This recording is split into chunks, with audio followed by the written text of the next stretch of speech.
And some Parisians have been forgiven for thinking they have double vision after a French artist created a replica Eiffel Tower to mark April Fool's Day.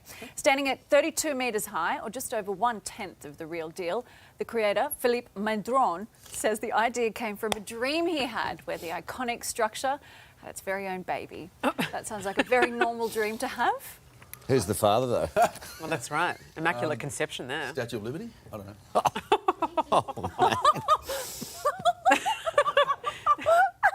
The father. Father.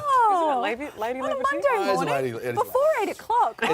It's a very modern matching. Yeah, that's right. It's the sign of the times. That one. It is. When monuments get together, you never know what's going to happen.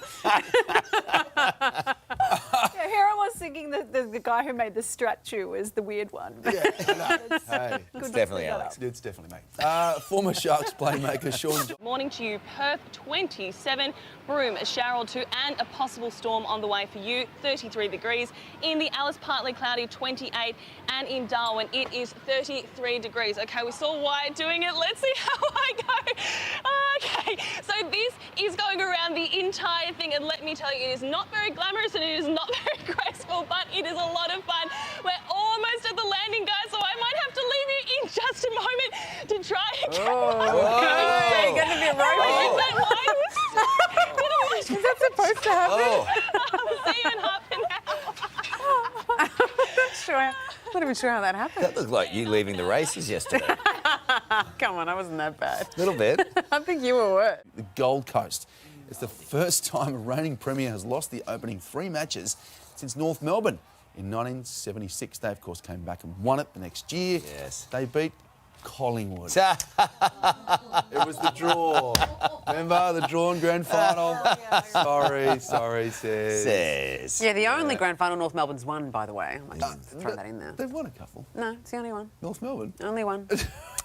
In your mind, yes. Okay. Only one. What?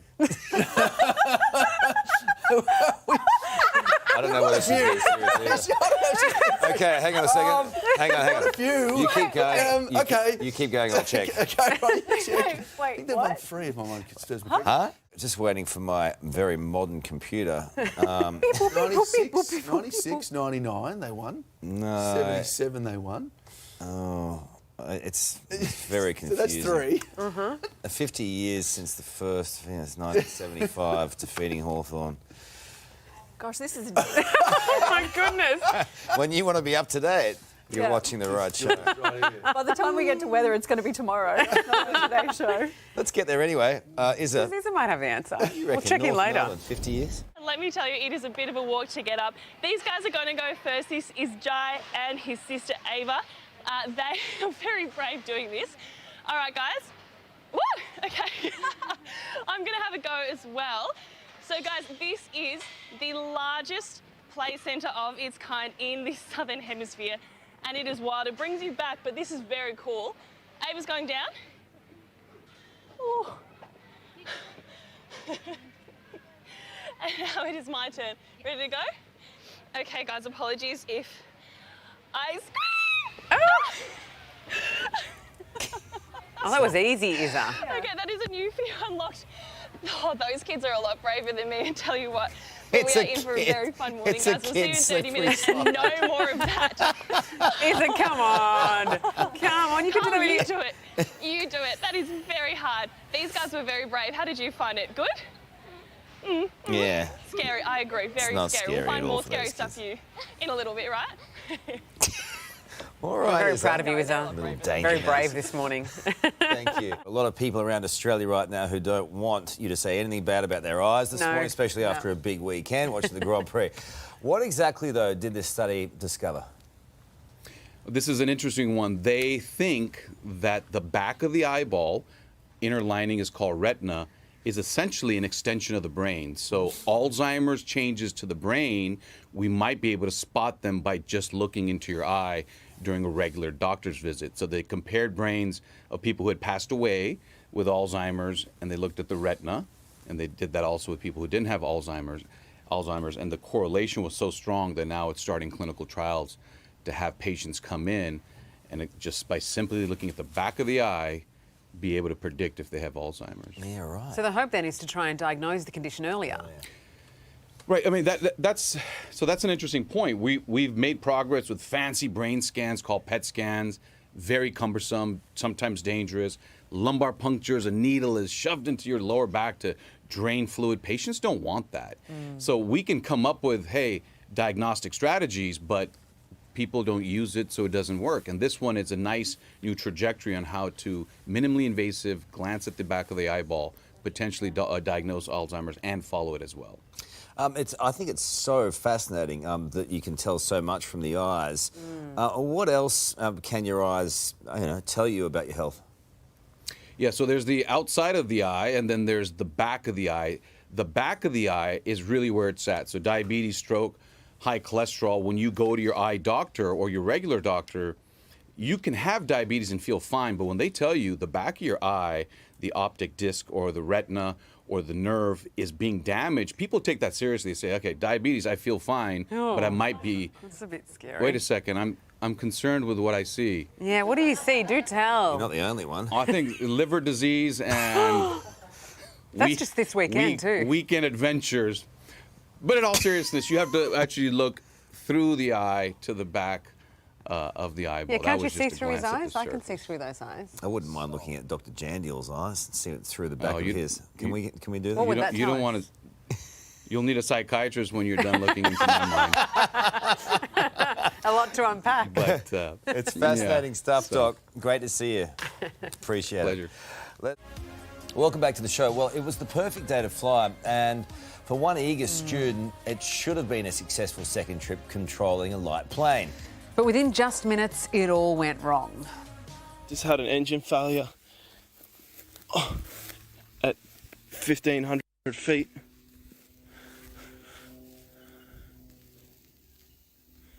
And this is what's left. The instructor's lost half his hand.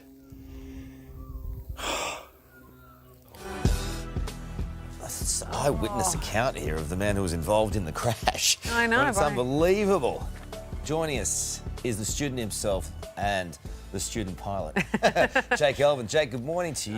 G'day guys, how are we? I saw you on the weekend, Yeah. and I just thought we've got to get you back. How are you feeling? Yeah, pretty good. I'm out of hospital now, so Yeah. on the home stretch of recovery.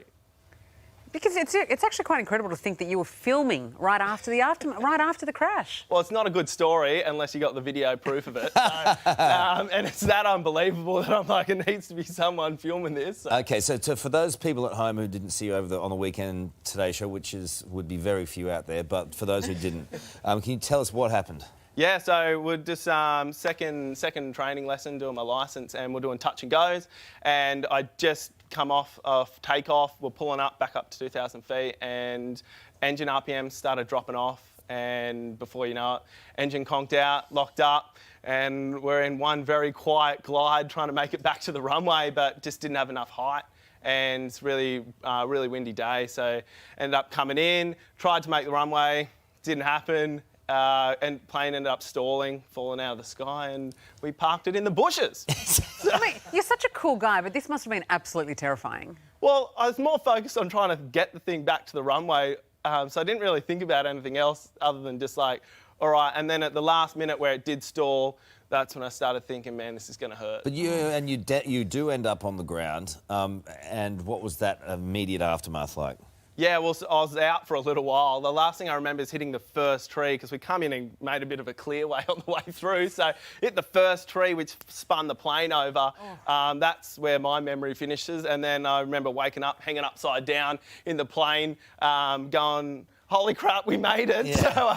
So, then climbed out and, helped the instructor out, got him back in a car and out, and then thought, well, I still can move. Let's get a quick video before I drive myself to hospital. Right.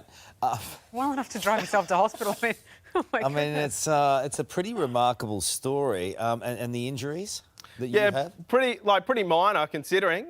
Just broken legs, some ligament damage, and a couple of surgery to sort of sew myself back together. But yeah. How's the pilot? I'm not 100% Instructor. sure. I'm told he's doing well. Okay. But yeah, he's been in and out of surgery. a couple of times, from my understanding. Do you think, I came into Sydney from Melbourne last night and there was a bit of turbulence and I Yeah. started, sweating. Will you go back into the skies? Yeah, for sure. Like, at the end of the day, like, it's such an unlikely event, and I'll probably, check the plane over myself a little bit better from now on in. But yeah, other than that, like, I've had way worse accidents than this. So Have you? Like what? well, how could it be worse? Well, I've had kneecaps come out and like all sorts of things. So this is an afternoon. A walk in the park. Oh my goodness! And when he got up and filmed the thing, it's unbelievable. When your kneecap comes off, what do you mean?